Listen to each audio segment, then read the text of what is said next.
Through the years, whenever I have spoken to young people, గడిచిన సంవత్సరాలలో నేను యవనస్తులతో ఎప్పుడు మాట్లాడినా I have frequently thought of the main problems that young people face.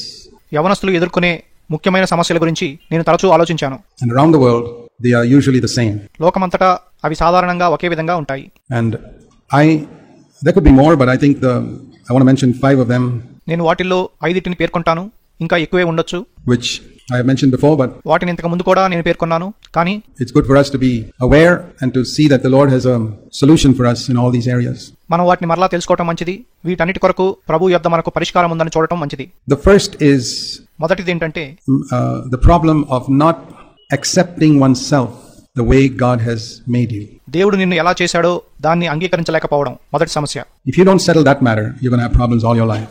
మీరు ఆ విషయాన్ని పరిష్కరించుకోకపోతే మీ జీవితకాలం అంతా మీకు సమస్యలు ఉంటాయి. And the second is conflict with parents. రెండవది తల్లిదండ్రులతో సంఘర్షణ. That's also universal. అది కూడా సార్వత్రికంగా ఉంటుంది. The third is what I call peer pressure. మూడో దాన్ని తోటి వారి నుండి ఒత్తిడి అని నేను పిలుస్తాను. That means people around your age అంటే దాదాపు మీ వయసు ఉన్నవారు who pressurize you to behave in a certain way, to do certain things. పలానా విధంగా ప్రవర్తించడానికి, పలానా పనులు చేయడానికి మిమ్మల్ని ఒత్తిడి చేస్తారు. And you want popularity with them, so you do it. మీరు వారి చేత అంగీకరించబడాలని వాటిని చేస్తారు. Sometimes you do sinful things. కొన్నిసార్లు మీరు పాప సంబంధమైన వాటిని కూడా చేస్తారు. The fourth is sexual temptation, especially for young men. నాలుగవది లైంగికపరమైన శోధన, ప్రత్యేకంగా యవన పురుషులకు. For the young men it's physical, with young girls it is emotional. Can be physical too. యవన పురుషుల విషయంలో శారీరకమైనది, యవన స్త్రీల విషయంలో మానసికమైనది, శారీరకమైనది కూడా కావచ్చు. And the fifth is ఐదవది ఏంటంటే coping with failure, injustice that you face in school, college, place of work, discouragement, etc. వైఫల్యాన్ని మీ స్కూల్లో, కాలేజీలో, పనిచేసే చోట మీరు ఎదుర్కొనే అన్యాయాన్ని, నిరుత్సాహం మొదలైన వాటిని భరించడం. These are some of the main things. ఇవి ముఖ్యమైన విషయాల్లో కొన్ని. There could be other things as you go on in life, become older, you can face other things. వేరే విషయాలు కూడా ఉండొచ్చు. మీరు ఇంకా పెద్దవారైనప్పుడు మీ జీవితంలో వేరే విషయాలను ఎదుర్కోవచ్చు. But let me just say a few words about these 5 before I move on. నేను ఇంకా ముందుకు వెళ్లే ముందు ఈ 5టి గురించి కొన్ని విషయాలు చెప్తాను. First of all, accepting oneself. మొట్టమొదటిగా నిన్ను నువ్వు అంగీకరించడం. You know, if you are a Christian నువ్వు ఒక క్రైస్తవుడివైతే and you've given your life to Christ completely, నీ జీవితాన్ని క్రీస్తుకు పూర్తిగా సమర్పించి ఉంటే, the Bible says బైబిల్ ఏం చెప్తుందంటే that you were chosen in Christ before the foundation of the world. జగత్ పునాది వేయబడక ముందే నువ్వు క్రీస్తులో ఏర్పరచబడ్డావని. So if you don't know where that verse is, I'll show it to you. It's in Ephesians in chapter 1. ఆ వచనం ఎక్కడుందో మీకు తెలియకపోతే నేను మీకు చూపిస్తాను. ఎఫెసీయులకు రాసిన పత్రిక 1వ అధ్యాయము Where it says, verse 4, 6వ వచనంలో ఏం చెప్పబడిందంటే, He chose us in Christ before the foundation of the world. జగత్తు పునాది వేయబడక మునిపే ఆయన క్రీస్తులో మనల్ని ఏర్పరచుకొనెను. That means before Genesis 1 verse 1. అంటే ఆదికాండము 1వ అధ్యాయము 1వ వచనానికి ముందు He chose you. He chose me. ఆయన నిన్ను ఏర్పరచుకున్నాడు, నన్ను ఏర్పరచుకున్నాడు. If we have accepted Christ. మనం క్రీస్తును అంగీకరించి ఉంటేనే. See, because we live in time and not in eternity like God. మనం దేవుని వలె నిత్యత్వంలో కాకుండా కాలంలో జీవిస్తాం కాబట్టి It's difficult for us to understand that. దాన్ని అర్థం చేసుకోవడం మనకు కష్టం. A lot of concepts about eternity we can't grasp. నిత్యత్వం గురించిన అనేక విషయాలను మనం గ్రహించలేము. So don't worry if you don't grasp it fully. కాబట్టి మీరు దాన్ని పూర్తిగా గ్రహించకపోయినా పర్వాలేదు. But it has comforted my heart tremendously. కానీ అది నా హృదయానికి ఎంతో ఆదరణ ఇచ్చింది. To know that way back in eternity, before there were any angels, before there was any devil, before there was any earth or heaven or all the problems in the world.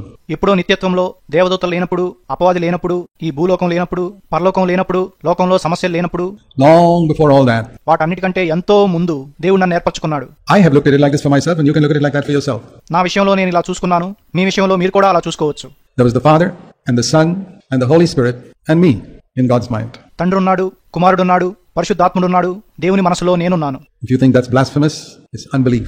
అది దేవదోషణ అని మీరు అనుకుంటే అది అవిశ్వాసము. I accept it. నేను దాన్ని అంగీకరిస్తాను. Before the worlds were created, there was Father, Son and Holy Spirit and me in His mind. లోకం సృష్టించబడక ముందు తండ్రి, కుమార, పరిశుద్ధాత్ములు ఉన్నారు మరియు నేను దేవుని మనసులో ఉన్నాను. So you see, though I may be unimportant in the world, I'm pretty important to God.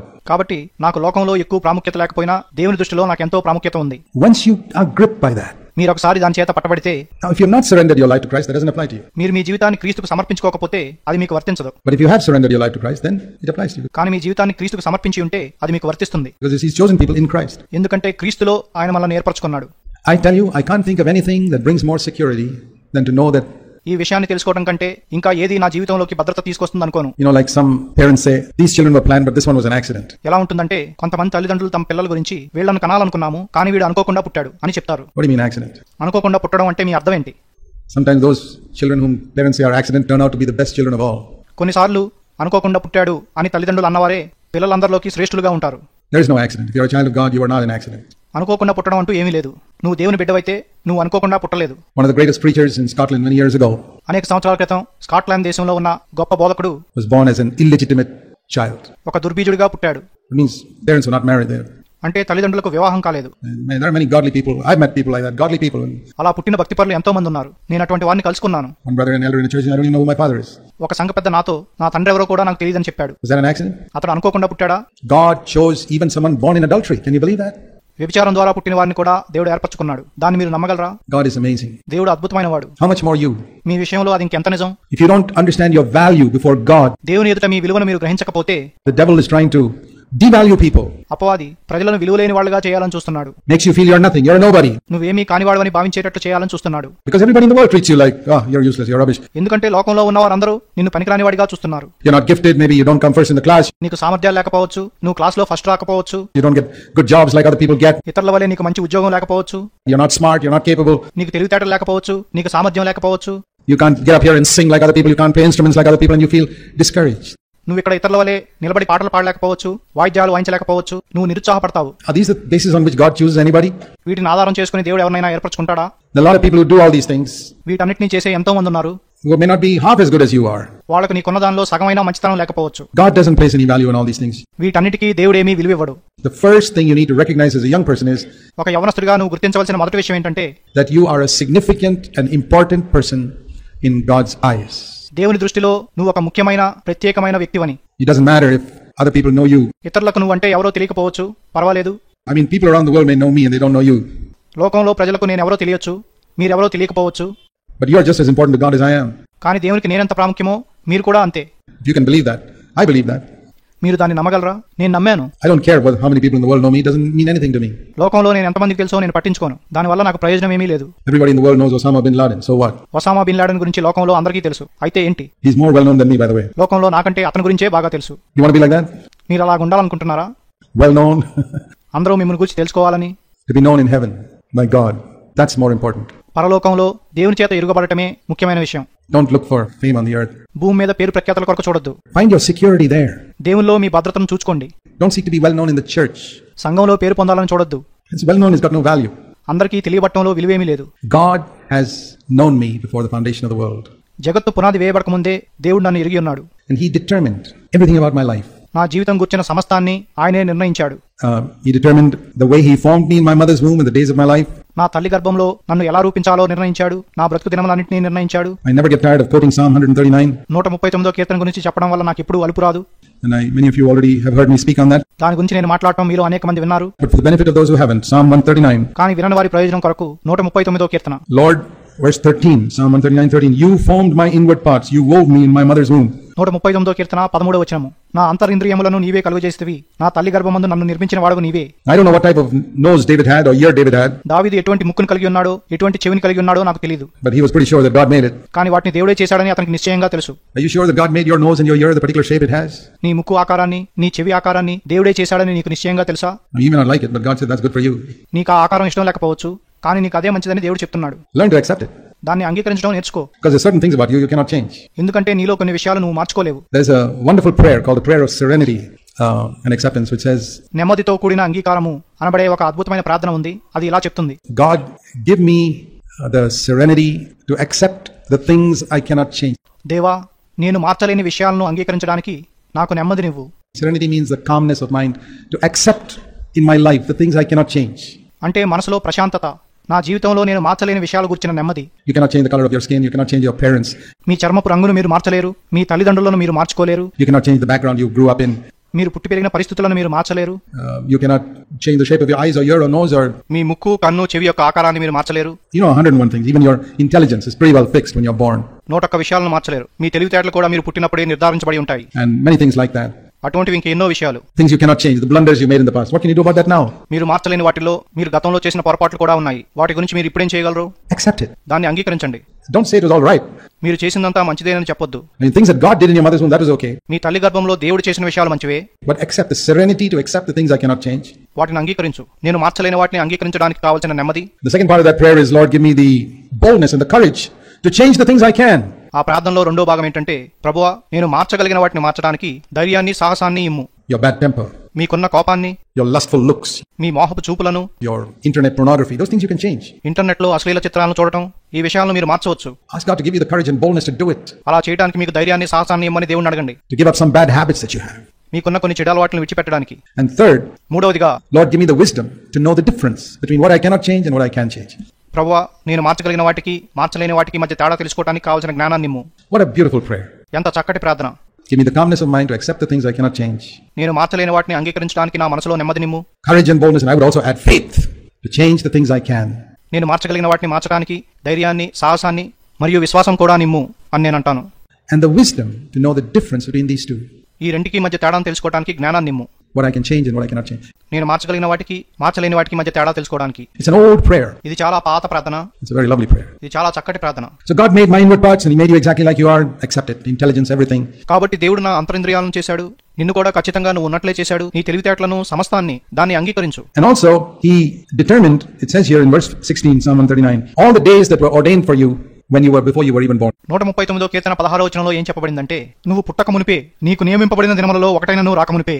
When there was not even one of them means before day one in your life, God determined your whole life. ఒకటైన నువ్వు రాకమునిపే అంటే అర్థం ఏంటంటే, నీ జీవితం యొక్క మొదటి దినం ముందే దేవుడు నీ జీవితాన్ని అంతటినీ నిర్ణయించాడు. So He's got a plan for your life. గనుక నీ జీవితం కొరకు ఆయన ఒక ప్రణాళిక కలిగి ఉన్నాడు. I'm thankful that I believed that when I was 21. నాకు 21 ఏళ్ల వయసు అప్పుడే నేను దాన్ని నమ్మినందుకు నేను కృతజ్ఞత కలిగి ఉన్నాను. I don't know what my life would have been today if I did not believe when I was 21 years old that God had a plan for my life. నాకు 21 సంవత్సరాలు ఉన్నప్పుడు దేవుడు నా కొరకు ప్రణాళిక కలిగి ఉన్నాడని నేను నమ్మకపోతే ఈ రోజు నా జీవితం ఎలా ఉండేదో నాకు తెలియదు. And I decided at that young age that I would seek God's plan and not my own. ఆ యవ్వన వయసులో నేను ఏం నిర్ణయించుకున్నానంటే, నా ప్రణాళికను కాకుండా దేవుని ప్రణాళికనే వెతుకుతాను.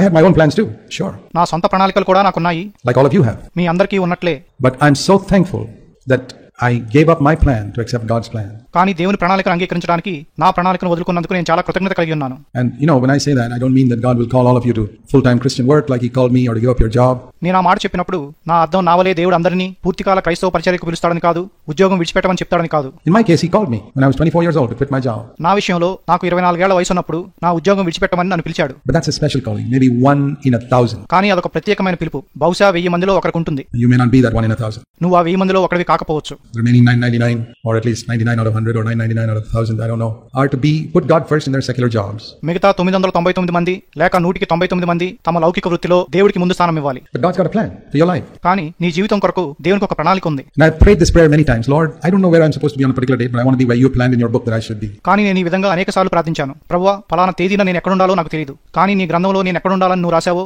అక్కడ ఉండాలనుకుంటున్నాను. Sometimes God has stopped me from going somewhere by sickness or something like that. That's good. కొన్నిసార్లు దేవుడు నన్ను ఒక చోటకి వెళ్లకుండా అనారోగ్యం ద్వారా ఆపాడు, అది మంచిదే. Paul was once stopped by sickness పౌలు ఒకసారి అనారోగ్యం ద్వారా ఆపబడ్డాడు and made to stay in one place where he planted a church. Wasn't that a good thing? ఒక చోట ఉండేటట్లు చేయబడ్డాడు, అక్కడ ఒక సంఘాన్ని నాటాడు, అది మంచి విషయం కాదా? Sometimes our plans are frustrated, but God is sovereign. కొన్నిసార్లు మన ప్రణాళికలు భంగపడతాయి, కానీ దేవుడు సర్వాధికారి. He is the one who opens the door, shuts doors. తలుపులు తెరిచేది, తలుపులు మూసేది ఆయనే. I don't go banging at doors that God has shut. దేవుడు మూసేసిన తలుపులను తడుతూ నేను ఉండను. The doors that God opens are like these automatic doors. As soon as you come near them, they open. దేవుడు తెరిచే తలుపులు automatic గా తెరవబడే తలుపులు వంటివి, మీరు వాటి దగ్గరకు రాగానే అవి తెరుచుకుంటాయి. So God has a plan for your life. All that you have to believe in the fact that you must see you're valuable to God. కాబట్టి దేవుడు మీ జీవితం కొరకు ఒక ప్రణాళిక కలిగి ఉన్నాడు, మీరు దేవునికి విలువైన వారని మీరు చూసుకోవాలి. You know, like earthly fathers plan for their children and they don't make any plans. ఇది ఎలా ఉంటుందంటే, భూ సంబంధమైన తండ్రులు తమ పిల్లల కొరకు ప్రణాళికలు వేస్తారు, కానీ ఆ పిల్లలకు ఏ ప్రణాళికలు ఉండవు. Who's the one who goes 6 months before and stands in a long queue outside the school to get a seat for their 4-year-old child? తన 4 ఏళ్ల బిడ్డ కొరకు 6 నెలల ముందే అడ్మిషన్ కోసం స్కూల్ బయట క్యూలో నిలబడి ఉండేది ఎవరు?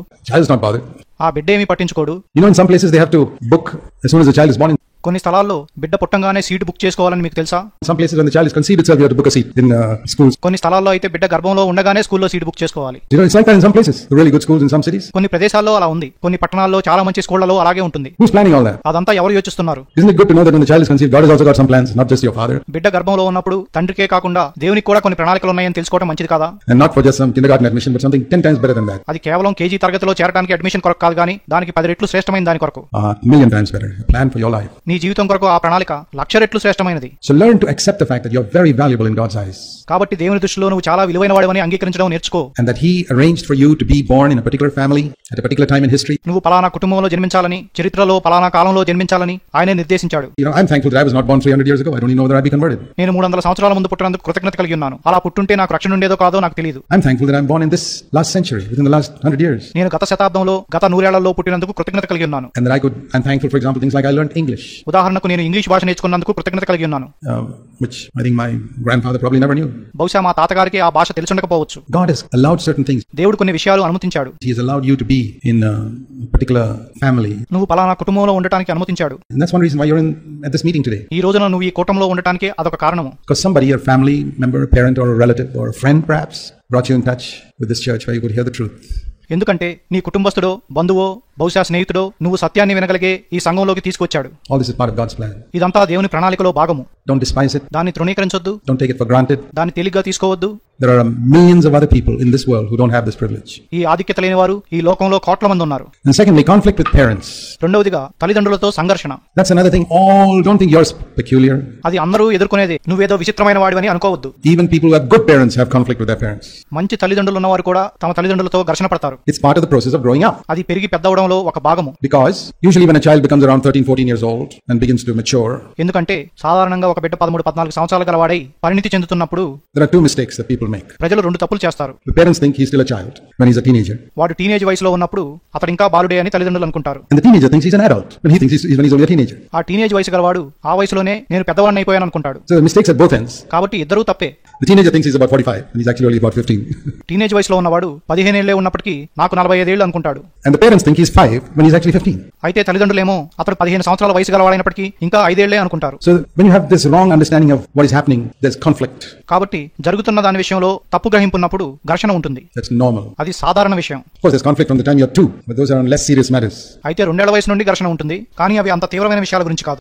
But conflict with parents is something which Jesus faced as a young person and he obeyed. కానీ తల్లిదండ్రులతో ఘర్షణ అనేది యేసు ఒక యవనస్తుడిగా ఎదుర్కొని విధేయత చూపించాడు. That's why even children can follow Jesus' example. అందుకనే పిల్లలు కూడా యేసు యొక్క మాదిరిని అనుసరించవచ్చు. All can follow Jesus' example. అందరూ యేసు యొక్క మాదిరిని అనుసరించవచ్చు. And if you conquer in this area and obey the word of God which says honor your father and mother.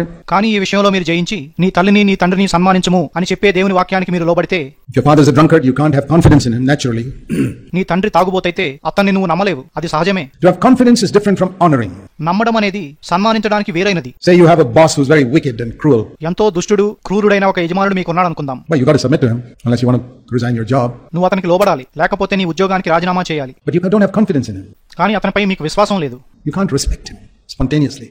మీకు మీరుగా అతన్ని గౌరవించలేరు. The Bible doesn't say you must have confidence in your father. నీ తండ్రి పైన నీకు విశ్వాసం ఉండాలి అని బైబిల్ చెప్పడం లేదు. Because that would be a very difficult command, or your mother. That would be a very difficult command to obey if your father and mother were ungodly. లేక నీ తల్లిపై నీకు విశ్వాసం ఉండాలి అని చెప్పడం లేదు. ఎందుకంటే నీ తల్లిదండ్రులు భక్తిపరులు కాకపోతే ఆ ఆజ్ఞను పాటించడం చాలా కష్టం. So God doesn't give such commands. He only says honor them. కాబట్టి దేవుడు అటువంటి ఆజ్ఞలు ఇవ్వడు, వారిని సన్మానించమని మాత్రమే చెప్తాడు. You say, how can I do that? అది నేను ఎలా చేయగలను అని నువ్వు అంటావు. In 1 Peter 2:17 it says honor all men. 1 పేతురు 2:17లో అందరినీ సన్మానించుడి అని చెప్పబడింది. How do you do that? మీరు దాన్ని ఎలా చేస్తారు? Honor all human beings. Yeah, that means I respect people. మనుషులందరినీ సన్మానించాలా అంటే నేను ప్రజలను గౌరవిస్తాను. It means I speak to them respectfully. అంటే వారితో మర్యాదపూర్వకంగా మాట్లాడతాను. I mean, the Lord told me you must even speak respectfully to a beggar. నువ్వు ఒక భిక్షగాడితో కూడా మర్యాదపూర్వకంగా మాట్లాడాలని ప్రభువు నాతో చెప్పాడు. And there are times when one gets a little upset with these telemarketers on the telephone. కొన్నిసార్లు ఫోన్లో మార్కెటింగ్ చేసే వాళ్ళతో మనకు చిరాకు వస్తుంది. But I've always repented after doing that. I say, oh Lord, I'm sorry. I shouldn't have spoken like that to that telemarketer. కానీ అలా చిరాకు పడిన ప్రతిసారి నేను పశ్చాత్తాపడ్డాను. ప్రభువా నన్ను క్షమించు, నేను అతనితో అలా మాట్లాడకుండా ఉండవలసింది. That person's trying to do it for a living. Help me to. అతడు తన జీవనోపాధి కోసం ఆ పని చేస్తున్నాడు, నాకు సహాయం చేయి. Or these people who come to your door trying to sell something and pester you. After you close the door, they still ring the bell. కొంతమంది మీ ఇంటికి వచ్చి ఏదన్నా అమ్మాలని చూస్తూ ఉంటారు, మిమ్మల్ని పీడిస్తారు, మీరు తలుపు వేసిన తర్వాత కూడా దాన్ని కొడుతూ ఉంటారు. Well, I haven't always conquered, but I'm on the way. ఈ విషయంలో నేను అన్నిసార్లు జయించలేదు, కానీ జయించే దారిలో ఉన్నాను. But I'm going to respect all human beings. కానీ నేను మనుషులందరినీ గౌరవిస్తాను. Because that's my goal. అదే నా గురి. I don't care if I don't reach the peak in one day. ఒక్క రోజులోనే శిఖరానికి చేరకపోయినా నేను పట్టించుకోను. But I'm determined to reach it. That's all I say. కానీ నేను చెప్పేది ఏంటంటే దాన్ని చేరుకోవడానికి తీర్మానించుకున్నాను. Be determined to reach that peak. ఆ శిఖరాన్ని చేరుకోవడానికి తీర్మానించుకోండి. And even if you can't honor your father straight away and all that, say, Lord, that's a goal I want to get to. మీరు మీ తండ్రిని వెంటనే సన్మానించలేకపోయినా అది నేను చేరుకోవాల్సిన ఒక గమ్యం అని ప్రభువుతో చెప్పండి. Any command in scripture which you can't immediately obey, make it a peak you're going to conquer. లేఖనాల్లో మీరు వెంటనే లోబడలేని ఏ ఆజ్ఞను చూసినా మీరు చేరుకోవడానికి తీర్మానించుకున్న ఒక శిఖరానిగా దాన్ని చేసుకోండి. That's a general rule in life. జీవితంలో అదొక సార్వత్రిక నియమము. So conflict with parents is there.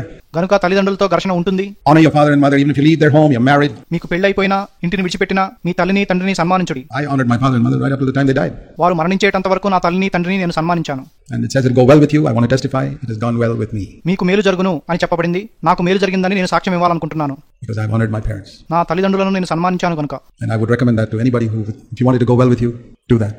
దాన్ని ఎవరికైనా సిఫార్సు చేస్తాను. మీకు మేలు జరగాలంటే దాన్ని చేయండి. And if there's difficulties, disagreement, disagree respectfully. ఏదైనా అభిప్రాయ భేదం ఉంటే మర్యాదపూర్వకంగా విభేదించండి. Compare yourself with someone who's from a non-Christian family, క్రైస్తవేతర కుటుంబం నుండి వచ్చిన వారితో మిమ్మల్ని మీరు పోల్చుకోండి. where father and mother bowing down to idols and the whole oppressive atmosphere of idol worship, and they force this young Christian in that home to worship idols, and he has to have conflict with the parents every day. అటువంటి కుటుంబాల్లో తల్లిదండ్రులు విగ్రహారాధన చేస్తారు. ఈ యవనస్తుడైన క్రైస్తవుని విగ్రహారాధన చేయమని వారు బలవంతం చేస్తారు. అతడు ప్రతిరోజు తన తల్లిదండ్రులతో ఘర్షణ పడవలసి ఉంటుంది. Saying, no dad, I'm sorry, I can't bow down to the idol.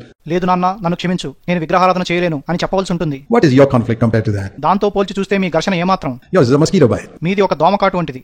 Think of that. దాని గురించి ఆలోచించండి. But you make so much of it, blow it out of proportion. దాన్ని ఎంతో పెద్ద సమస్యగా మీరు చూస్తారు. Be thankful for your parents. మీ తల్లిదండ్రులను బట్టి కృతజ్ఞత కలిగి ఉండండి. And you don't have to agree with them always. మీరు వారితో ఎల్లప్పుడూ అంగీకరించక్కర్లేదు. You don't have to respect them, and you don't have to have confidence in them. మీరు వారిని గౌరవించినప్పటికీ మీరు వారిని విశ్వసించక్కర్లేదు. You know, there's nothing wrong in a brother who doesn't have confidence in his parents going and asking another elder in the church for advice. తన తల్లిదండ్రుల మీద నమ్మకం లేని ఒక సహోదరుడు తన సంఘంలో ఉన్న ఒక సంఘ పెద్ద యొద్దకు వెళ్లి సలహా అడగడంలో తప్పేమీ లేదు. Because he says, my parents can't give me spiritual advice. ఎందుకంటే అతని తల్లిదండ్రులు ఆత్మ సంబంధమైన సలహాలు ఇవ్వలేరు. There are so many cases like that. అటువంటి ఎన్నో సందర్భాలు ఉన్నాయి. I don't have confidence. I have fellowship with many brothers, but I have confidence in a very few. నేను అనేక మంది సహోదరులతో సహవాసం చేస్తాను, కానీ చాలా కొద్ది మంది పైనే నాకు నమ్మకం ఉంది. Even in my fellow elders in all the churches in India, భారతదేశంలో సంఘాల్లో ఉన్న నా తోటి సంఘ పెద్దల విషయంలో కూడా I value them, but I don't have confidence in all of them. I'll tell you honestly. నేను వారికి విలువిస్తాను, కానీ వాళ్ళందరి మీద నాకు నమ్మకం లేదు. ఆ మాట మీతో యథార్థంగా చెప్తాను. I don't have to have confidence. Is spontaneous. అలా ఉండాలని లేదు. నమ్మకం అనేది దానికి అదే రావాలి. You don't have to have confidence in an elder brother. నీకు ఒక సంఘ పెద్ద పైన విశ్వాసం ఉండక్కర్లేదు. You must submit to him if you're in a church. నువ్వు ఒక సంఘంలో ఉంటే అతనికి లోబడాలి. But confidence is not something that can be forced. కానీ విశ్వాసం అనేది బలవంతం చేస్తే వచ్చేది కాదు. If it doesn't come up automatically, you can't have it. It's not confidence. దాని అంతటికి అదే రాకపోతే మీకు అది లేనట్లే. అది విశ్వాసం కాదు. Confidence always comes up spontaneously. విశ్వాసం అనేది దానికి అదే వస్తుంది. You know, I have confidence in that brother. ఆ సహోదరుడిపై నాకు విశ్వాసం ఉంది అని మీకు తెలుసు. So don't worry if you don't have confidence in your parents, but respect them. కాబట్టి మీ తల్లిదండ్రుల మీద మీకు విశ్వాసం లేకపోతే చింతించకండి. వాళ్ళని గౌరవించండి. Honor them. Okay. వాళ్ళని సన్మానించండి. సరేనా? The third thing is peer pressure. మూడో విషయం తోటివారి ఒత్తిడి. People who are your age, who are in school, college, they say, "Come on, be a man, do this or do that." మీ వయసు గలవారు స్కూల్లోను కాలేజీలోను మగాడిలాగా ఇది చెయ్యి అంటారు. I always tell people, say, "I am a man, that's why I don't do what you say." నేనేం చెప్తానంటే, నేను మగాడినే, అందుకనే మీరు చెప్పింది నేను చేయను. Or if you're a woman, say, "I'm bold, that's why I don't do what you say." నువ్వు స్త్రీవైతే నాకు ధైర్యం ఉంది, అందుకనే మీరు చెప్పింది నేను చేయను అని చెప్పు. I remember I was invited once to a charismatic church in England many years ago to speak there. చాలా సంవత్సరాల క్రితం ఇంగ్లాండ్ దేశంలో ఒక కెరిస్మాటిక్ సంఘంలో మాట్లాడడానికి నేను ఆహ్వానించబడ్డాను. I'm in a trip I was making there one day in that place. నేను ఆ దేశానికి వెళ్ళినప్పుడు ఒక రోజు అక్కడ ఉన్నప్పుడు And I went there. నేను అక్కడికి వెళ్ళాను. And I was supposed to be the main speaker that evening. ఆ సాయంత్రం నేనే ముఖ్య వాక్యోపదేశకుడిని. But in the initial they have this time of praise and worship as they call it. ఆరంభంలో స్తుతి ఆరాధన అనబడే సమయం ఉంటుంది. And here were people where everybody was a dancer. వీళ్ళు ఎటువంటి ప్రజలంటే వీరిలో ప్రతి ఒక్కరు నాట్యమాడేవారే. That means their chairs are not like this, the chairs are in a circle and the middle is for dancing. వాళ్ళ కుర్చీలు వృత్తాకారంలో వేయబడి ఉంటాయి, మధ్యలో వాళ్ళు నాట్యమాడతారు. So I saw one by one as they were singing, everybody one by one leaving the chair and going into the middle. వాళ్ళు పాటలు పాడుతూ ఉండగా ఒక్కొక్కళ్ళు కుర్చీలు వదిలిపెట్టి మధ్యలోకి వెళ్ళడం నేను చూశాను. And dancing one by one and finally I was the only one left. ఒక్కొక్కరు అక్కడికి వెళ్లి నాట్యమాడటం నేను చూశాను. చివరకు నేను ఒక్కడే మిగిలిపోయాను. Standing by my chair. నా కుర్చీ వద్ద నేను నిలబడి ఉన్నాను. And they say, "We're not bothered what anybody thinks, we dance." మేము నాట్యమాడతాము, ఎవరేమనుకున్నా పట్టించుకోమన్నట్టుగా వారు ఉన్నారు. I'm not bothered what anybody thinks, I stand here. నేను ఇక్కడే నిలబడతాను, ఎవరేమనుకున్నా పర్వాలేదు అన్నట్టుగా నేనున్నాను. I mean, if I were bothered what other people thought, I would also gone out there and done a jig or something like that just to ఇతరులు ఏమనుకుంటారో అని నేను పట్టించుకుంటే నేను కూడా మధ్యలోకి వెళ్ళి నాట్యమాడేవాడిని. I can do that, sure. నిజమే, నేను నాట్యమాడగలను. And you know what happened? ఏమైందో మీకు తెలుసా? They asked one person to testify, another person to testify, another person to testify, and they never let me speak. వాళ్ళు ఒకరిని సాక్ష్యం ఇమ్మన్నారు, తర్వాత వేరొకరిని సాక్ష్యం ఇమ్మన్నారు, తర్వాత వేరొకరిని సాక్ష్యం ఇమ్మన్నారు, నన్ను మాట్లాడనివ్వలేదు. And on the way back in the car they said, "Oh brother Zach, there wasn't enough time." I said, "Okay, fine." కారులో తిరిగి వెళ్తుండగా జాక్ గారు సమయం సరిపోలేదన్నారు. నేను సరేనన్నాను. He's the main speaker. He's not allowed to speak. ముఖ్య బోధకుడిని నేనే, నన్ను మాట్లాడనివ్వలేదు. And I knew why, because I didn't go out onto the dance floor. ఎందుకు జరిగిందో నాకు తెలుసు, ఎందుకంటే నేను వెళ్ళి నాట్యమాడలేదు. But I had the courage of my conviction. కానీ నా ఉప్పుదలలో నాకు ధైర్యం ఉంది. I had that when I was 23 in the Navy. When I would tell my senior officers, "I'm sorry sir, I can't do that." నౌకాదళంలో నాకు 23 ఏళ్లు ఉన్నప్పుడే నాకు ఉండేది. నా పై అధికారులకు క్షమించండి సార్, నేను అది చేయలేను అని చెప్పేవాడిని. I was lonely sometimes on the ship. ఓడలో కొన్నిసార్లు నేను ఒంటరిగా ఉండేవాడిని. You'll be lonely. మీరు కూడా ఒంటరిగా ఉంటారు. But those are the days where I got a spiritual backbone. కానీ ఆ రోజుల్లోనే నాకు ఆత్మ సంబంధమైన విషయాల్లో ఒక వెన్నెముక వచ్చింది. From the age of 21 to the age of 24. 21 సంవత్సరాల వయసు నుండి 24 సంవత్సరాల వయసు వరకు I went through so many experiences where I had to say no to my senior officers. నా పై అధికారులకు కాదు అని చెప్పవలసి వచ్చిన అనేక అనుభవాల గుండా వెళ్ళాను. And I would not do things that my fellow colleagues in the Navy did, all types of things. I say, "Sorry, I can't do that. I'm a Christian." నౌకాదళంలో నా తోటి వారు చేసే అనేక పనులను నేను చేయలేదు. క్షమించండి, నేను క్రైస్తవుణ్ణి, నేను ఆ పనులు చేయలేను అని చెప్పేవాడిని. Always, "I'm a Christian, I'm a Christian, I'm a Christian." ఎల్లప్పుడూ నేను క్రైస్తవుణ్ణి, నేను క్రైస్తవుణ్ణి, నేను క్రైస్తవుణ్ణి అని చెప్పేవాడిని. I would stand there with my glass of orange juice and everybody's drinking whiskey and whatnot because it was free.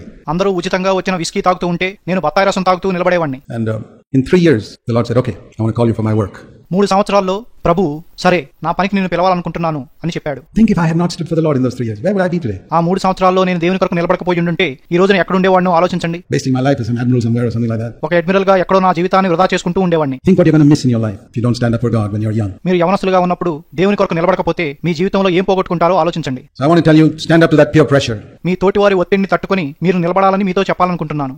Be a Christian, man or woman. స్త్రీవైనా పురుషుడివైనా క్రైస్తవుడిగా ఉండు. And say, I'm not going to yield. నేను లొంగను అని చెప్పండి. My boldness is seen in the fact that I don't do what everybody else is doing. అందరూ చేసే వాటిని నేను చేయకపోవడంలోనే నా ధైర్యం కనబడుతుంది. Your boldness is not seen in doing what everybody else is doing. అందరూ చేసే వాటిని చేయడంలో మీ ధైర్యం కనబడదు. Then you're a coward. అలా చేస్తే నువ్వు పిరికివాడివి. And I tell you, today's young people are all cowards. ఈనాటి యవనస్తులంతా పిరికివాళ్ళని మీతో చెప్తున్నాను. And if you don't have the boldness, ask God to give it to you. మీకు ధైర్యం లేకపోతే దాన్ని ఇమ్మని దేవుడిని అడగండి. Stand up to it, and God will watch you. ఒత్తిడిని ఎదుర్కోండి, అప్పుడు దేవుడు మిమ్మల్ని గమనిస్తాడు. Like Joseph, can you imagine the pressure he faced from that evil woman every day after day after day after day? He said, no. యోసేపు వలె దినం వెంబడి దినము ఆ చెడ్డ స్త్రీ నుండి అతడు ఎంత ఒత్తిడిని ఎదుర్కొన్నాడో మీరు ఊహించుకోగలరా? అతడు వద్దు అన్నాడు. Same answer as I gave you the last 25 days. No. గత 25 రోజులుగా ఇచ్చిన సమాధానాన్నే ఇస్తున్నాను. వద్దు. What a man. God said, hey, you're the chap I want to serve me. ఎటువంటి వ్యక్తి దేవుడు అతను చూచి నువ్వే నాకు సేవ చేయాలి అన్నాడు. You think God will ever say that to you? దేవుడు ఎప్పుడైనా ఆ మాటను మీతో అంటాడని మీరు అనుకుంటున్నారా? Not only men, I think Mary also must have said many times no to many things. పురుషులే కాదు, మరియ కూడా అనేక సార్లు అనేకమైన వాటికి వద్దు అని చెప్పుంటుంది. God was looking for a woman, young girl. I think she was 18 or 19 when the Holy Spirit came on her. దేవుడు ఒక స్త్రీ కోసం చూచాడు. ఆమె యవనస్తురాలు. పరిశుద్ధాత్మ ఆమె మీదకి వచ్చినప్పుడు ఆమెకు బహుశా 18-19 ఏళ్లు మాత్రమే ఉంటాయి అనుకుంటాను. And they were engaged in those at a very young age those days. ఆ రోజుల్లో చాలా చిన్న వయసులోనే ప్రదానం అయిపోయేది. Imagine an 18-19-year-old girl being selected from all over Israel to be the mother of Jesus Christ. Israel దేశమంతటిలో 18-19 ఏళ్ల గల ఒక స్త్రీ యేసు యొక్క తల్లిగా ఉండటానికి ఎంచుకోబడట ఊహించండి. Boy, she must have been really godly. అవును, ఆమె నిజంగా భక్తిపరురాలై ఉండాలి. She wouldn't have been the one fooling around with boys and dating this one and that one and the other one. ఆమె అబ్బాయిలతో సరదాగా తిరగలేదు, వీడి వెంటో వాడి వెంటో పడలేదు. You think God would have chosen such a girl who's following the fashions of the other worldly young girls in Nazareth? నజరేతులో లోకస్తులైన ఇతర యవ్వన స్త్రీలు కలిగి ఉన్న పోకడలను అనుసరించే ఒక స్త్రీని దేవుడు ఏర్పరచుకొని ఉంటాడనుకుంటున్నారా? God would say, forget it, let me look for somebody else. దేవుడు ఆమెను మర్చిపోయి ఇంకెవరి కోసమైనా చూద్దాం అనుకుని ఉంటాడు. You want to be one whom God chooses? దేవుడు ఏర్పరచుకుని వాడిగా నువ్వు ఉండాలనుకుంటున్నావా? He's still choosing people today. ఆయన ఈ రోజున కూడా ప్రజలను ఏర్పరచుకుంటున్నాడు. To manifest Christ in their life. తమ జీవితాల్లో క్రీస్తుని ప్రత్యక్షపరచడానికి. Stand up to peer pressure. తోటి వారి ఒత్తిడిని ఎదుర్కోండి. Number 4 is sexual temptation. 4వది లైంగికపరమైన శోధన. That is absolutely normal. అది ఖచ్చితంగా సహజమైన విషయమే. And I would say, if you're a young man and you don't face sexual pressure, నేనేం చెప్తానంటే నువ్వు ఒక యవనస్తుడు అయి ఉండి లైంగికపరమైన ఒత్తిడి ఎదుర్కోకపోతే you probably need a medical checkup. Yes. నీకు ఒక వైద్య పరీక్ష అవసరమేమో. అవును. If you're facing sexual pressure, you're normal. Don't need a medical checkup. You're all right. నువ్వు లైంగికపరమైన ఒత్తిడి ఎదుర్కొంటే నీకు వైద్య పరీక్ష అవసరం లేదు. నువ్వు మామూలుగా ఉన్నట్లే. And if you girls find yourself not attracted to any boys even after you're 15, 16, you probably need a medical checkup too. అమ్మాయిలైన మీరు కూడా 15-16 సంవత్సరాల తర్వాత అబ్బాయిలకు ఆకర్షించబడకపోతే మీకు కూడా వైద్య పరీక్ష అవసరమేమో. It's normal. That's what I'm trying to say. అది సామాన్యమైన విషయం. నేను అదే చెప్పాలనుకుంటున్నాను. I've asked the Lord once, Lord, why did you put this sexual desire coming up in us when we are 13, 14 years old? నేను ప్రభువును ఒకసారి ఏమడిగానంటే మాకు 14-15 ఏళ్లు ఉన్నప్పుడే ఈ లైంగికపరమైన కోరికలు కలగడానికి నువ్వు ఎందుకు అనుమతించావు? Nowadays girls are maturing when they're 9 or 10. ఈ రోజుల్లో ఆడపిల్లలు 9-10 ఏళ్లకే పెద్ద మనుషులైపోతున్నారు. And in boys, I don't know what age nowadays people begin to get attracted, what they call puppy love. ఈ రోజుల్లో అబ్బాయిలు ఏ వయసులో అమ్మాయిలకు ఆకర్షించబడతారో నాకు తెలియదు. Love some girl in the class. క్లాస్లో ఏదో ఒక అమ్మాయిని ప్రేమిస్తారు. Comes up pretty early. 11 or 12 years old, you begin to get attracted. చాలా చిన్న వయసులోనే వస్తుంది. 10-11 ఏళ్లకే మీ ఆకర్షణ మొదలవుతుంది. I said, Lord, why did you allow this to come up at such a young age, 12, 13 years old, when the guy has got to wait 15 years to get married? ప్రభువా, ఒక వ్యక్తి 12-13 సంవత్సరాలప్పుడే ఈ కోరికలను కలిగి ఉండడానికి నువ్వు ఎందుకు అనుమతిస్తావు? అతను ఇంకా 15 ఏళ్లు వేచి ఉండాలి కదా అని అడిగాను. He's got to face this pressure. అతను ఈ ఒత్తిడిని ఎదుర్కొంటూ ఉండాలి. Why didn't you let sexual desire come up when a person is 28? ఒక వ్యక్తికి 28 ఏళ్లప్పుడు మాత్రమే లైంగిక వాంఛలు కలగడానికి నువ్వు ఎందుకు అనుమతించలేదు? So that till the age of 28, just like little 3-year-old boys say, I don't like girls. అప్పుడు 28 ఏళ్ల వరకు ఒక 3 ఏళ్ల బాలుడు చెప్పినట్లు నాకు అమ్మాయిలంటే ఇష్టం లేదంటాడు. Imagine if boys were like that till the age of 28. అబ్బాయిలు 28 ఏళ్ల వయసు వరకు అలా ఉంటే ఎలా ఉంటుందో ఊహించుకోండి. You know how little boys say, no, I don't like girls. I want to be with boys. చిన్నప్పుడు అబ్బాయిలు ఎలా ఉంటారో తెలుసు కదా. నాకు అమ్మాయిలంటే ఇష్టం లేదు, అబ్బాయిలతోనే ఉంటానంటారు. But God has allowed it to come up in such a young age because, and I felt the Lord tell me, because I want them to overcome that before they get married. కానీ చిన్న వయసులోనే ఆ వాంఛలు పైకి రావడానికి దేవుడు అనుమతించాడు. ప్రభు నాతో ఏం చెప్పాడంటే వాళ్ళు పెళ్లి చేసుకోకముందే వారు దాన్ని జయించాలని నేను కోరుకుంటున్నాను. That's it. Overcome it before you get married. అవును, అదే సంగతి. మీకు పెళ్లి కాకముందే దాన్ని జయించండి. You know, it's something like this. అది ఈ విధంగా ఉంటుంది. If you get some tough questions in your maths paper, మీ లెక్కల పరీక్షలో కఠినమైన ప్రశ్నలుంటే, well, you know that you're not in a corporation school, right? మీరు కార్పొరేషన్ వాళ్ళు నడిపే బడిలో లేరని మీకు తెలుస్తుంది. You're probably in a good school. It's got tough question papers. కఠినమైన పరీక్షా పత్రాలుంటే మీరు మంచి బడిలో ఉన్నట్టు. Corporation school, you have very easy papers. Corporation వాళ్ళు నడిపే బడిలో చాలా సులువైన ప్రశ్నాపత్రాలు ఉంటాయి. You're probably in a good standard as well. మీరు మంచి తరగతిలో కూడా ఉన్నారన్నమాట. So if you find some area tough, that means There's something good God has for you if you conquer it, if you pass in that examination. మీకు ఏదో ఒక విషయం కఠినంగా అనిపిస్తే దాని అర్థం మీరు దాన్ని జయిస్తే, ఆ పరీక్షలో పాస్ అయితే దేవుడు మీ కొరకు ఏదో మంచిది కలిగి ఉన్నాడని. Think of if all of you sat down for the IIT, decided to sit for the IIT next year. Okay? All of you. మీరందరూ వచ్చే సంవత్సరం ఐఐటి పరీక్ష రాద్దాం అనుకున్నారు అనుకోండి. How many of you think will pass? మీలో ఎంతమంది pass అవుతారు అనుకుంటున్నారు? I tell you that's tough. అది చాలా కష్టమైన పరీక్ష అని మీతో చెప్తాను. But imagine if somebody passed that. కానీ ఎవరైనా దాన్ని పాస్ అయితే ఎలా ఉంటుందో ఊహించుకోండి. Boy, that would really be an accomplishment. You'd really get into something. అదొక గొప్ప లక్ష్యాన్ని సాధించినట్లుంటుంది. అలా పాస్ అయిన వాడు గొప్ప విషయాలను సాధిస్తాడు. It's something like that to conquer sexual temptation. లైంగిక శోధనను జయించడం అటువంటిదే. Say, Lord, this is my IIT. I'm going to really pass this. ప్రభువా, ఇదే నా ఐఐటి.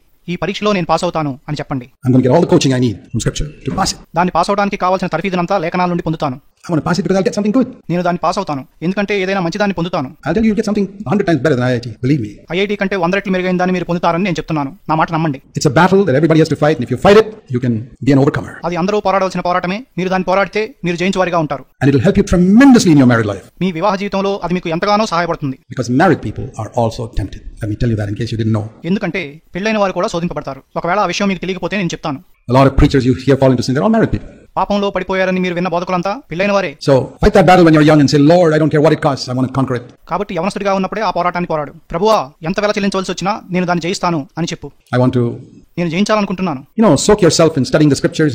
లేఖనాలను ధ్యానించడంలో నిమగ్నమైపో. That's what helped me when I was a young man. I was tempted just like you. నేను యవనస్తుడిగా ఉన్నప్పుడు నాకు అదే సహాయపడింది. మీలాగానే నేను శోధించబడ్డాను. But the sad thing was, something I didn't have, which you all have, is I never had anybody talk to me so plainly from a pulpit. విషాదకరమైన విషయం ఏంటంటే, నాకు లేనిది మీ అందరికీ ఉన్నది ఏంటంటే, నాతో ఎవరో ఇంత స్పష్టంగా ప్రసంగ వేదిక మీద నుండి మాట్లాడలేదు. I went to an assembly where they studied the tabernacle. Well, my problem was not the tabernacle. My problem was sex. ప్రత్యక్ష గుడారం గురించి ధ్యానం చేసే ఒక సంఘానికి నేను వెళ్ళేవాడిని. కానీ నా సమస్య ప్రత్యక్ష గుడారానికి సంబంధించింది కాదు, సెక్స్ కు సంబంధించింది. They never talked about it. దాని గురించి వాళ్ళు ఎప్పుడూ మాట్లాడలేదు. And I know your problem is sex, however holy you look. మీరెంత పరిశుద్ధులుగా కనిపించినా మీ సమస్య కూడా అదేనని నాకు తెలుసు. I know it. నాకు ఆ విషయం తెలుసు. Unless you're abnormal or retarded or something like that, which I hope you're not. మీరు అసాధారణమైన వారు, వైకల్యాలు కలిగిన వారైతే తప్ప మీరు అలా లేరని ఆశిస్తున్నాను. And everybody looked holy in that assembly. I knew that everybody, I didn't know it then, I know it now. Everybody's problem was sex, but they were studying the tabernacle. ఆ సంఘంలో అందరూ పరిశుద్ధంగా కనిపించారు. నాకు అప్పుడు తెలియదు కానీ ఇప్పుడు తెలుసు. అందరి సమస్య సెక్సే, కానీ వారు ప్రత్యక్ష గుడారం గురించి ధ్యానం చేసేవారు. Great to study the tabernacle, man, but you got to deal with practical problems as well. They never talked about it, and all the time I was there. ప్రత్యక్ష గుడారం గురించి ధ్యానించడం మంచిదే, కానీ ఆచరణాత్మకమైన సమస్యలతో కూడా వ్యవహరించాలి. నేను అక్కడ ఉన్నంత కాలం వారు ఎప్పుడూ ఆ సమస్యల గురించి మాట్లాడలేదు. And the result of that, I was a young man, nobody would talk to me about it. I said, boy, I must be a sex maniac or something. దాని ఫలితం ఏంటంటే, నేను యవనస్తుడైనప్పుడు నాతో ఎవరో ఆ విషయాలు మాట్లాడిపోయేసరికి నాకు సెక్స్ పిచ్చి పట్టింది అనుకున్నాను. Nobody else seems to have this problem. They seem to be taken up with the tabernacle. ఇంకెవరికి ఈ సమస్య ఉన్నట్లు కనిపించలేదు. వాళ్ళు ప్రత్యక్ష గుడారం గురించి ధ్యానించడంలో నిమగ్నమైపోయారు. So that's why I want to tell all of you, it's 100% normal. కాబట్టి నేను మీతో ఏం చెప్పాలనుకుంటున్నానంటే, అది 100% సాధారణమైన విషయమే. I'll tell you how I battled it. నేను దాంతో ఎలా పోరాడానో మీతో చెప్తాను. I spent my time studying the scriptures and occupying myself with the Lord's work and with the Lord's people and the Lord's book. నా సమయాన్ని లేఖనాలను ధ్యానించడంలో గడిపాను. ప్రభు పనిలో చురుగ్గా పనిచేశాను. ప్రభు ప్రజలతో సహవాసం చేశాను. ప్రభు వాక్యాన్ని చదివాను. His work, His people and His book. ఆయన పని, ఆయన ప్రజలు, ఆయన పుస్తకము. Those are the only 3 things I had in those days. ఆ రోజుల్లో నాకుండిన 3 విషయాలు అవే. That kept me when nobody told me how to overcome these temptations. ఈ శోధనలను ఎలా జయించాలో ఎవరూ నాతో చెప్పనప్పుడు అవే నన్ను కాపాడాయి. Nobody told me it was perfectly normal. అది సాధారణమైన విషయమే అని ఎవరూ నాతో చెప్పలేదు. So I want to tell you it's perfectly normal, but you must be an overcomer. కాబట్టి నేను మీతో ఏం చెప్పాలనుకుంటున్నానంటే, అది సాధారణమైన విషయమే, కానీ మీరు దాన్ని జయించాలి. And number 5 ఐదో విషయం ఏంటంటే, is to face the problem of injustice. అన్యాయం అనే సమస్యను ఎదుర్కోవడం. You'll face it. మీరు దాన్ని ఎదుర్కొంటారు. I remember when one of my boys was being treated very unjustly by his teacher in school. నా కుమారుల్లో ఒకడిని స్కూల్లో టీచర్ చాలా అన్యాయంగా చూడటం నాకు గుర్తుంది. It was so bad that he came to me and said, Dad, I don't want to go to school anymore. To this school anymore, I want to go to another one. అది ఎంత ఘోరంగా ఉందంటే, అతను నా ఎద్దుకు వచ్చి, నాన్న, నేను ఈ స్కూల్కి ఇంకా వెళ్ళను అని చెప్పాడు. And he was so high up in that school that I said, it's difficult to change now at this stage.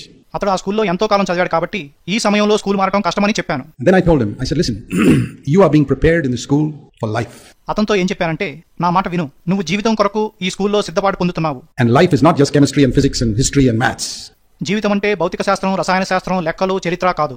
Life is injustice that you're going to face in your place of work. జీవితం అంటే నువ్వు పనిచేసే చోట అన్యాయాన్ని ఎదుర్కోవాల్సి రావడం. You think everybody's going to treat you nicely in your place of work? నువ్వు పనిచేసే చోట అందరూ నిన్ను బాగా చూసుకుంటారనుకుంటున్నావా? How many of you are experiencing that? మీలో ఎంతమంది దాన్ని అనుభవిస్తున్నారు? There's injustice. అన్యాయం ఉంది. If you're a Christian and out and out Christian, there's more injustice. నువ్వు క్రైస్తవుడు అయితే, బయట కనిపించే క్రైస్తవుడు అయితే ఇంకా ఎక్కువ అన్యాయం ఉంటుంది. So I said, listen. నా మాట విను అని చెప్పాను. You're being trained for that as well. నువ్వు దాని కొరకు కూడా తర్ఫీదు పొందుతున్నావు. I'm paying only for the chemistry, maths and physics. నేను కెమిస్ట్రీ, ఫిజిక్స్, లెక్కల కొరకు మాత్రమే డబ్బులు కడుతున్నాను. But it's injustice treatment, you're getting free experience in teaching. Take it. కానీ అన్యాయాన్ని ఎలా ఎదుర్కోవాలి అన్న విషయాన్ని నువ్వు ఉచితంగా నేర్చుకుంటున్నావు. దాన్ని స్వీకరించు. He took my word and he went through. అతను నా మాట విని చదువును పూర్తి చేశాడు. So if you face injustice in school or in college, that's a free education. కాబట్టి నువ్వు స్కూల్లో గానీ కాలేజీలో గానీ అన్యాయాన్ని ఎదుర్కొంటే అది ఉచితమైన విద్యాభ్యాసము. Your parents don't even have to pay for it. నీ తల్లిదండ్రులు దాని కొరకు డబ్బులేమీ కట్టక్కర్లేదు. And if you're an overcomer, you pass in a subject which will help you much more in life than chemistry or physics. నువ్వు జయించేవాడివైతే chemistry physics కంటే ఎంతో ఎక్కువగా నీ జీవితంలో సహాయపడే సబ్జెక్టులో నువ్వు పాస్ అవుతావు. Failure is another thing that God allows for us to get an education. మనం విద్యాభ్యాసం పొందడానికి వైఫల్యం అనేది దేవుడు అనుమతించే మరొక విషయం. Because I have failed many times in my life, which has helped me to be very compassionate with people who are failures. నేను నా జీవితంలో అనేకసార్లు విఫలమయ్యాను గనుక అది నన్ను విఫలమైన వారి పట్ల ఎంతో కనికరం గలవానిగా చేసింది. In my ministry in the last 40 years or more, గత 40 ఏళ్లుగా నా పరిచర్యలో numerous people, I get numerous emails from people who made a mess of their life. తమ జీవితాలను పాడు చేసుకున్న వారి యొద్ద నుండి నాకు అనేక ఉత్తరాలు వస్తాయి. And many people come to me for counsel as well. సలహాల కొరకు కూడా నా యొద్దకు ఎంతో మంది వస్తారు. God is my witness. I have never despised or looked down on even one of them, no matter how great a mess they made of their life. వాళ్ళు తమ జీవితాన్ని ఎంత పాడు చేసుకున్నా వాళ్ళని నేను ఎప్పుడూ తృణీకరించలేదు, చిన్న చూపు చూడలేదు. ఇందుకు దేవుడే నాకు సాక్షి. I have hope for them. వారి కొరకు నాకు నిరీక్షణ ఉంది. I may not have made such a big mess as they did, but it doesn't matter. I failed. That's the point. వాళ్ళు పాడు చేసుకున్నంతగా నా జీవితాన్ని నేను పాడు చేసుకోకపోయి ఉండొచ్చు, కానీ నేను విఫలమయ్యాను. అదే విషయం. And I couldn't get victory till God helped me. దేవుడు నాకు సహాయం చేసే వరకు నాకు విజయం లేదు. So failure also has a purpose. కాబట్టి వైఫల్యానికి కూడా ఒక ఉద్దేశం ఉంది. If you read my book Purpose of Failure, you'll understand it more fully. నేను రాసిన నీ ఓటమిలో దేవుని చిత్తము అనే పుస్తకాన్ని మీరు చదివితే మీకు బాగా అర్థమవుతుంది. So you shouldn't allow failure or injustice or anything to make you give up. Never. కాబట్టి వైఫల్యం వల్ల అన్యాయం వల్ల మీ చేతులు ఎత్తేయొద్దు. ఎప్పుడూ అలా చేయొద్దు. So these are all things that are going to make you strong and give you a backbone so you can stand erect spiritually. ఈ విషయాలన్నీ మిమ్మల్ని బలవంతులుగా చేసి మీకు ఒక వెన్నెముకనిస్తాయి. అప్పుడు మీరు ఆత్మ సంబంధమైన విషయాల్లో నిటారుగా నిలబడగలరు. So those are some things which I want to say. If you are able to overcome as a young person, it will take you a long way. కాబట్టి ఈ విషయాలను మీతో చెప్పాలనుకున్నాను. మీరు యవనస్తులుగా వీటిని జయిస్తే అవి మిమ్మల్ని ఎంతో ముందుకు తీసుకువెళ్తాయి. You need to be filled with the Holy Spirit. That's true. You need to read the Bible. You need to go for meetings. All that. మీరు పరిశుద్ధాత్మతో నింపబడాలి. మీరు బైబిల్ చదవాలి. మీరు కోటాలకు వెళ్ళాలి. అదంతా నిజమే. But you don't deal with these practical issues that I mentioned, you'll still have a problem. కానీ మీరు ఈ ఆచరణాత్మకమైన విషయాలతో వ్యవహరించకపోతే మీకు ఇంకా సమస్యలు ఉంటాయి. I'm telling you from Scripture. నేను లేఖనాల నుండి మీతో చెప్తున్నాను.